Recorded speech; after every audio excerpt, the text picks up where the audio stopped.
Hey guys, welcome back to the channel.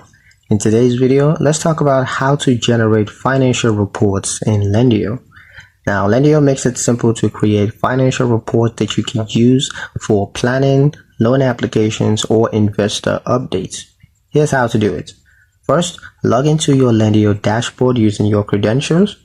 Once you're on your dashboard, go to the report section from the main menu. Now, choose the type of report that you need.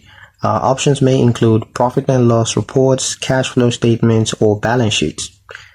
Now just select your date range. Could be monthly, quarterly, or just a custom date. But if you've connected your accounting softwares or bank accounts, the data will auto-populate.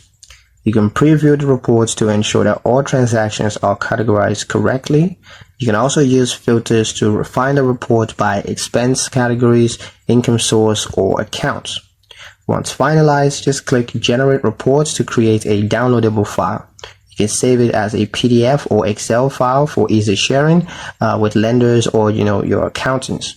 A quick tip is to regularly generate reports in Lendio because this is going to help you to stay loan ready and also keep your financials investor friendly. And that's pretty much it for the video, guys. Hope you liked it. Hope you found the information here useful enough. If you did, like, share, and subscribe for more helpful tutorials. Thank you guys for watching, and I'll see you in the next one.